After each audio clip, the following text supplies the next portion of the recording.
ملک کے ایک بڑے اخبار دا ٹائمز آف انڈیا کے غیر مصدقہ رپورٹ کے مطابق گزشتہ 3 سالوں میں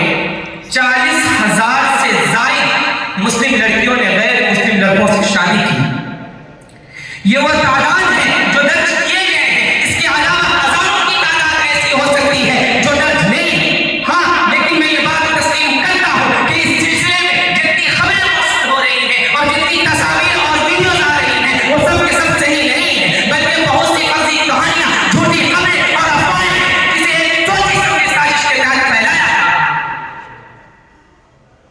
لیکن یہ سارے خبریں جھوٹی بھی نہیں ہیں، اس لیے کہ اس میں کوئی دو رائے نہیں کہ پہلے کی بنسبت اس میں بہت تیزی آتی جا رہی ہے اور آئے دن ملک کے کسی نہ کسی ضلع سے ایسی خبریں آئی جاتی ہیں جس سے ہماری غیرت کا جنازہ نکل جاتا ہے. لیکن سوال یہ ہے کہ آخر مسلم لڑکیاں ارتداد کا شکار کیوں ہو رہی ہیں اور اس کی وجوہات کیا ہیں؟ اس پر غور کرنے کی ضرورت ہے. جب ہم اس پر غور کرنے کے لیے بیٹھتے ہیں تو چند بنیادی وجوہات نظر آتی ہیں، جن میں سے پہلی وجہ والدین کا دین سے دور ہونا ہے. ظاہر ہے کہ جو بچی بے دینی کے ماحول میں پرورش پا کر بڑی ہوگی وہ قرآن پاک اور اسلامی تعلیمات سے آگاہ نہیں ہوگی تو پھر اس کے انجام کی گارنٹی نہیں دی جا سکتی. آج والدین کسب مال اس قدر مشغول ہو گئے ہیں کہ ان کے پاس اپنے بچوں کے لیے کوئی وقت نہیں ہے، نہ وہ خود اپنے بچوں کی دینی تربیت کر پاتے ہیں اور نہ کسی اور کے ذریعے اس کا اہتمام کراتے ہیں. اس کا نتیجہ یہ ہوتا ہے کہ بعض لڑکیاں اور لڑکیاں گھر سے گھر والوں کو بے خبر رکھ کر وقت کا بے جائے استعمال کرتے ہیں.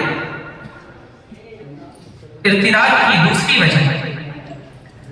ہماری لڑکیاں عصری علوم کے حصول کے لیے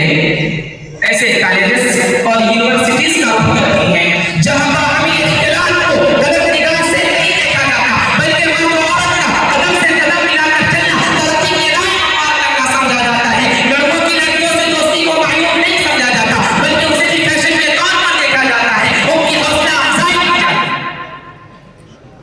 اس لیے مسلم والدین سے گزارش ہے کہ اپنی لڑکیوں کو ایسے اداروں میں تعلیم دلائیں جہاں لڑکے اور لڑکیوں کی تعلیم کا جدا گانا نصب ہے.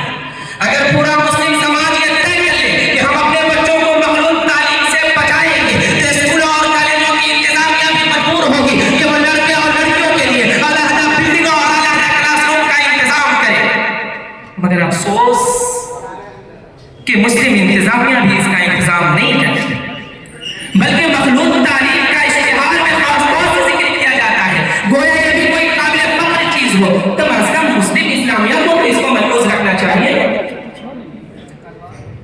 اس سلسلے میں امام شریعہ بخاری شریف پٹنہ کے ذمہ داران قابل مبارکباد ہیں کہ انہوں نے گوٹا، رانچی، کٹیہار، پورنیہ، سیوان، بخاری شریف اور اسکسول میں CBSE طرز پر لڑکیاں اور لڑکیوں کے لیے تعلیم کا الگ الگ انتظام کیا اور مسلم انتظامیہ کو یہ ترغیب دیا کہ آپ بھی ایسا کر کے مسلم انتظامیہ مسلم لڑکیوں کو فتنہ ارتداد سے بچا سکتے ہیں.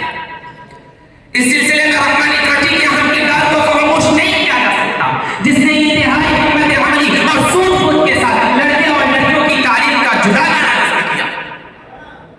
اس جیسے اور بھی ادارے ہیں لیکن وہ کافی نہیں ہیں، ایسے ادارے مزید کھولنے کی ضرورت ہے. ارتداد کی تیسری وجہ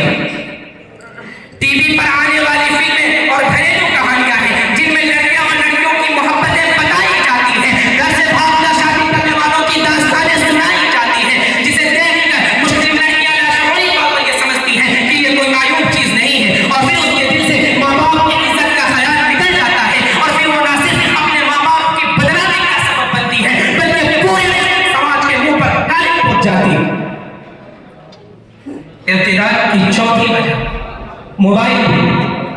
بیچارے مسلم والدین اپنی نوجوان بچیوں کو موبائل دے دیتے ہیں اور اس موبائل کے ذریعے ایسی مصیبت میں پھنس جاتی ہے جہاں سے نکلنا مشکل ہی نہیں بلکہ ناممکن ہو جاتا ہے.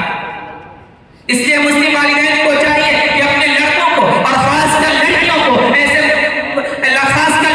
موبائل دینے سے گریز کریں اور اگر بتقاضائے ضرورت موبائل دیں تب بھی آنے والے فون نمبرات کی چیک کرتے رہیں. اسی طرح انتہائی انٹرنیٹ دینے سے منع کریں اور